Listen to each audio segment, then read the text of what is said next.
అందరికీ నమస్కారం.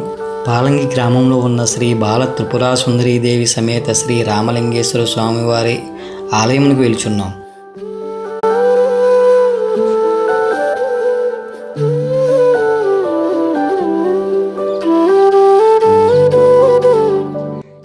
ముందుగా శ్రీ రామలింగేశ్వర స్వామివారి క్షేత్ర మహత్యం, స్థల పురాణం గురించి తెలుసుకుందాం.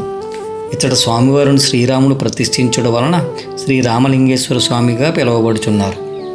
త్రేతాయుగంలో శ్రీరాముని పట్టాభిషేకం తర్వాత సతీ సమేతంగా యాత్రలు చేయుచు ఈ ప్రాంతమునకు వచ్చినప్పుడు అంతర్వాహినిగా ప్రవహిస్తున్న గోసినీ నది ప్రక్కన గల తటాకంలో సీతమ్మ వారు ఇసుకతో లింగాకృతి చేయగా శ్రీరాముడు పశ్చిమాభిముఖంగా ఆ లింగమును ప్రతిష్ఠించెను. ఈ ఆలయం పశ్చిమాముఖంగా ఉండి ఉత్తరాన గోసినీ నది అంతర్వాహినిగా ప్రవహించుచు తూర్పు దక్షిణ దిశల యందు రామఘట్ట తటాకంగా ఎదురుగా శ్మశానవాటిగా ఉన్నందున ఈ క్షేత్రము దర్శించినను కాశీక్షేత్రంలోని శ్రీ విశ్వేశ్వర స్వామి వారికి దర్శించిన పుణ్య ఫలితం లభించనని పురాణాల ద్వారా తెలియచున్నది. స్కంద పురాణం, క్షేత్ర మహత్యం, కాశీఖండంలో సమాన భావం గల శ్లోకాలు గలవు.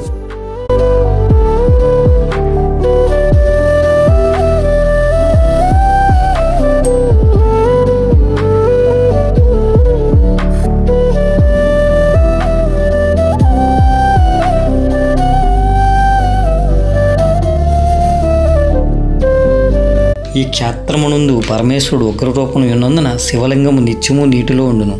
కావున 365 రోజులు స్వామివారు నీటిలోంచే దర్శనమిస్తూ ఉంటారు.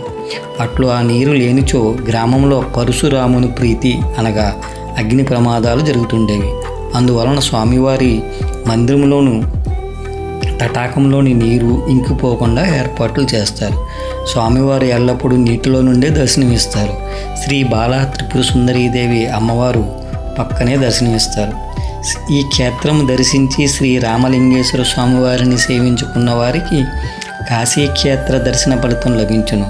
అనేక ప్రాంతముల నుండి భక్తులు విచ్చేసి స్వామివారిని దర్శించి తమ కోరికలు తీర్చుకుని స్వామివారి సేవలో తరించుచున్నారు.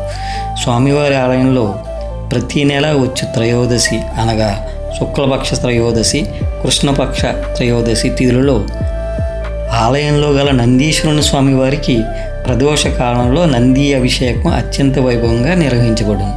ఇప్పుడు మనం ఆ నందీశ్వరుని అభిషేకం కన్నులారా చూసి తరిద్దాం.